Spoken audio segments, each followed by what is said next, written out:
একটা খুব গুরুত্বপূর্ণ কথা হলো, যদি কুড়ালের পেছনে কাঠের টুকরো না থাকতো, তাহলে সে কুড়ুল দিয়ে কি গাছ কাটা যেত? আজকে এমন একটি গল্প বলবো, যা সারা জীবন আমাদের কাজে লাগবে। রামায়ণে রাবণের মৃত্যু কিভাবে হয়েছিল সবাই জানেন। ভগবান শ্রীরাম তীর নিক্ষেপ করেন রাবণের উদ্দেশ্যে, আর সেই তীর রাবণের নাভিতে লাগতেই রাবণ ধরাশয় হয়ে মাটিতে লুটিয়ে পড়েন। রাবণ মৃত্যুর জন্য অন্তিম নিঃশ্বাস গুনতে থাকেন, যে কোনো মুহূর্তে তার মৃত্যু আসন্ন। তখনই ভগবান রাম তার ভাই লক্ষ্মণকে ডাকেন, ডেকে বলেন, যাও, রাবণের কাছে গিয়ে কিছু জ্ঞান সঞ্চয় করে এসো। রাবণের মতো জ্ঞানী মানুষ আর নেই, কারণ রাবণ এখনই মারা যাবে, কিছুক্ষণ আর মাত্র বাকি। এই কথা শুনে লক্ষ্মণের ভেতর থেকে ক্রোধ হতে লাগলো, কিন্তু নিয়ন্ত্রিত করলেন। তারপরে সবিনয়ে জিজ্ঞেস করলেন, ভাই, আমি তো বুঝতে পারলাম না এটা কি ধরনের জ্ঞান। যে আমাদের শত্রু, তার কাছ থেকে কি বা জ্ঞান শুনব? যে ব্যক্তি আমার বৌদিকে অপহরণ করার দুঃসাহস দেখায়, যার জন্যে আমরা লঙ্কা পর্যন্ত আসলাম, আমাদের এত বানর সেনা মারা গেল, রাবণ এখন মরতে চলেছে, অহংকারের বিনাশ হচ্ছে, আর আপনি তারই কাছ থেকে আমাকে জ্ঞান নেওয়ার কথা বলছেন? এটা কি ধরনের কথা? ভগবান শ্রীরাম বলেন, রাবণ তো পাপ করেছে, ভুল করেছিল, আর তার সাজা তো সে পেয়েই গেছে। সে দণ্ড সে পেয়ে গেছে, আর কিছুক্ষণের মধ্যেই তার মৃত্যু হবে।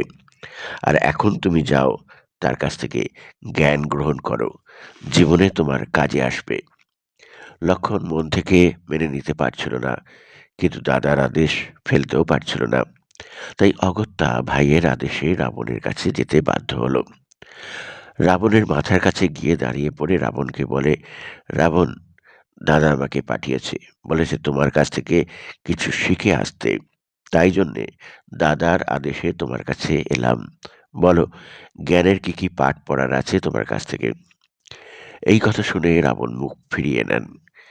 এই দেখে লক্ষণ আরো ক্রোধিত হয়ে পড়ে। সে ফিরে আসে, এসে দাদাকে বলে, দাদা, বলেছিলাম না ওই অহংকারীর নাশ হয়ে গেছে, কিন্তু তার অহংকার এখনো যায়নি। অহংকারে মুখ ঘুরিয়ে নিল, আমার প্রশ্নের উত্তরই দিল না। কি জ্ঞান দেবে ও? আমি যা জ্ঞান পেয়েছি সে তো সবই আপনার কাছ থেকে। ভগবান শ্রীরাম বলেন, লক্ষণ, তুমি ভুলে গেছো, যখন আমরা কারো থেকে জ্ঞান গ্রহণ করতে যাই, তখন তার পায়ের কাছে গিয়ে দাঁড়াই। মাথার পাশে দাঁড়িয়ে যদি জ্ঞান শুনতে যাও, তাহলে কে তোমাকে জ্ঞান দেবে? যাও, রাবণের চরণের কাছে গিয়ে জ্ঞান ভিক্ষা করো। লক্ষণ দাদার কথা ফেলতে না পেরে পুনরায় রাবণের কাছে গিয়ে পৌঁছায় এবং রাবণের চরণের সামনে বসে জ্ঞান ভিক্ষা করতে থাকে। এবারে রাবণের ক্রোধ অনেকটা শান্ত হয়ে যায়। এবারে লক্ষণ বলে, হে লঙ্কাপতি রাবণ, আপনার মৃত্যু আসন্ন, অন্তিম শ্বাস গ্রহণ করছেন, দাদার আদেশ, আমাকে জ্ঞানের কথা বলুন। রাবণ মৃদু হেসে লক্ষণের দিকে তাকান। একটাই কথা বলবো, তোমার দাদা তোমাকে সংস্কার শিখিয়ে দিয়েছে, খুব ভালো লাগলো। গুরুর কাছ থেকে যখনই জ্ঞান গ্রহণ করবে, তখন পদতলে বসতে হয়।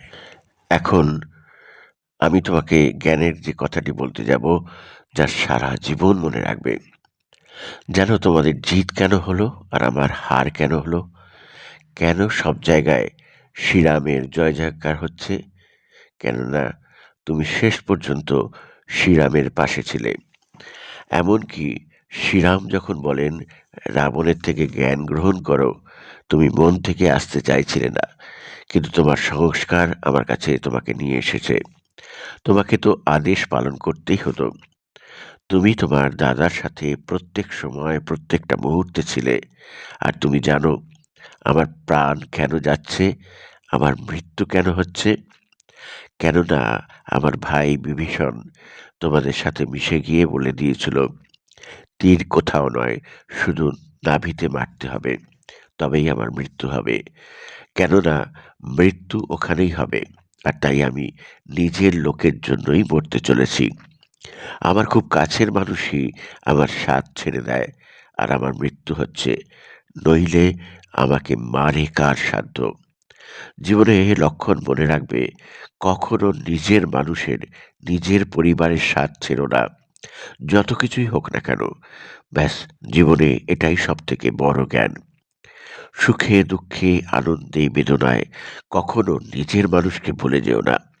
চরম দুঃসময়েও তার পাশে থেকো, নইলে বাইরের শত্রু ঘরে ঢুকে তোমাদের ছারখার করে দেবে। এই কথা বলে রাবণ অন্তিম নিঃশ্বাস ত্যাগ করেন। ছোট একটা কাহিনী, কিন্তু জীবনের প্রতি মুহূর্তে মনে করিয়ে দেয়, নিজেদের মধ্যে শত্রুতা করো না, তাহলে শত্রু তোমাকে বিনাশ করতে পারে। আজকের মতো শেষ করলাম ভিডিওটা। আবার দেখা হবে পরবর্তী ভিডিওতে। ভালো থাকবেন সবাই। নমস্কার।